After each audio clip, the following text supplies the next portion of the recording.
Le Real Madrid pourrait être à l'aube d'un immense bouleversement. Après une saison jugée largement en dessous des attentes, tous les regards se tournent vers José Mourinho, annoncé avec insistance comme le futur entraîneur des Merengues si Florentino Pérez est réélu à la présidence du club.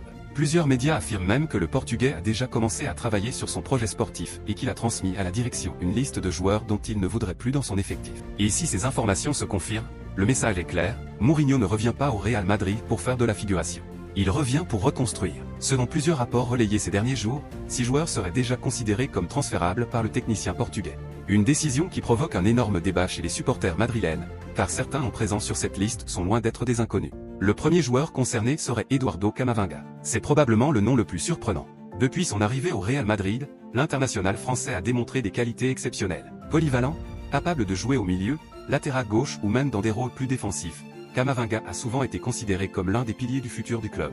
Mais Mourinho serait moins convaincu. Selon les informations relayées par plusieurs sources, le Portugais estimerait que le Français n'a toujours pas trouvé son poste idéal et qu'il manque parfois de régularité dans ses performances. Dans un projet où chaque joueur doit avoir un rôle parfaitement défini, cela pourrait peser lourd. Le deuxième nom est celui de Rodrigo Goes. Là encore, la surprise est immense. Le Brésilien a offert au Real Madrid plusieurs moments mémorables en Ligue des Champions. Ses buts décisifs lors des grandes soirées européennes ont marqué l'histoire récente du club. Pourtant, malgré ses qualités techniques et sa capacité à faire basculer un match, il n'a jamais véritablement réussi à devenir le leader offensif que beaucoup imaginaient. Selon les rapports récents, Mourinho pensera que le moment est venu pour le club de profiter de sa valeur marchande élevée afin de financer une partie de sa reconstruction. Une décision qui pourrait rapporter plusieurs dizaines de millions d'euros au Real Madrid. Troisième joueur cité, Franco Mastantuono. Le jeune prodige argentin est considéré par de nombreux observateurs comme l'un des talents les plus prometteurs de sa génération. Son arrivée avait suscité énormément d'enthousiasme parmi les supporters madrilènes. Mais Mourinho a toujours eu une approche particulière concernant les jeunes joueurs. Contrairement à certains entraîneurs qui privilégient le développement à long terme, lui préfère généralement s'appuyer sur des joueurs immédiatement capables de répondre aux exigences du très haut niveau. Selon les informations disponibles, le Portugais ne considérait pas Mastantuono comme une priorité dans l'immédiat. Cela ne signifie pas forcément un départ définitif, mais son avenir pourrait être sérieusement remis en question. Le quatrième nom qui apparaît dans les rapports est Raúl Asensio. Le défenseur espagnol a montré de belles choses lorsqu'il a eu sa chance. Beaucoup de supporters voient en lui un joueur capable de s'installer durablement dans l'effectif professionnel. Cependant, Mourinho souhaiterait renforcer massivement la défense avec des recrues déjà expérimentées. Le technicien portugais estime que le Real Madrid a besoin de certitudes immédiates pour redevenir compétitif au plus haut niveau. Dans cette logique, Asensio pourrait devenir une victime collatérale de la future restructuration. Le cinquième joueur concerné serait Dani Ceballos. Son cas est probablement le moins surprenant. Depuis plusieurs saisons, Ceballos alterne entre périodes intéressantes et longues séquences où il peine à s'imposer comme titulaire indiscutable. Malgré son talent technique, il n'a jamais réussi à devenir un élément incontournable du milieu madrilène. Mourinho rechercherait davantage de puissance physique, d'impact et d'agressivité dans l'entrejeu. Des critères qui pourraient expliquer pourquoi l'Espagnol figure parmi les joueurs susceptibles de quitter le club. Enfin, le sixième joueur évoqué est Fran Garcia.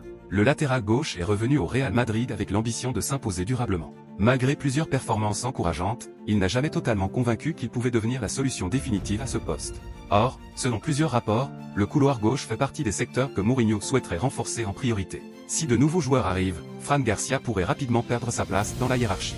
Ce qui rend cette situation encore plus fascinante, c'est que cette méthode ressemble parfaitement au Mourinho que le monde du football connaît depuis plus de 20 ans.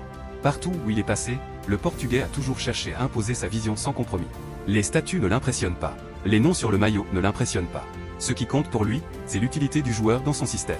Lors de son premier passage au Real Madrid entre 2010 et 2013, il avait déjà pris des décisions fortes, parfois controversées, qui avaient profondément transformé le vestiaire madrilène.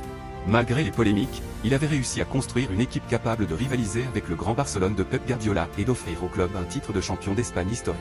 Aujourd'hui, son objectif semble identique. Les différentes sources indiquent que Mourinho a également demandé plusieurs renforts pour reconstruire l'effectif. La défense centrale, les couloirs et certaines positions du milieu de terrain seraient considérées comme prioritaires. Des joueurs comme Ibrahima Konaté ou Denzel Dumfries ont déjà été évoqués dans plusieurs médias. Une chose est certaine, si Mourinho revient réellement au Santiago Bernabéu, le Real Madrid version 2026-2027 pourrait être radicalement différent de celui que les supporters connaissent aujourd'hui. Des joueurs appréciés pourraient partir. Des jeunes talents pourraient voir leur avenir remis en question. Et plusieurs cadres pourraient découvrir que leur place n'est plus garantie. Mais c'est justement ce qui fait la réputation du Portugais. Il ne construit pas des équipes pour plaire. Il construit des équipes pour gagner. La véritable question est donc la suivante. Mourinho a-t-il raison de vouloir tourner la page avec Camavinga, Rodrigo, Mastantuono, Raúl Asensio, Dani Ceballos et Fran Garcia? Ou bien le Real Madrid risque-t-il de commettre une énorme erreur en laissant partir certains de ses joueurs? Dites-moi ce que vous en pensez en commentaire. Parmi ces 6 noms, Quel joueur devrait absolument rester au Real Madrid, et lequel devrait être le premier à faire ses valises?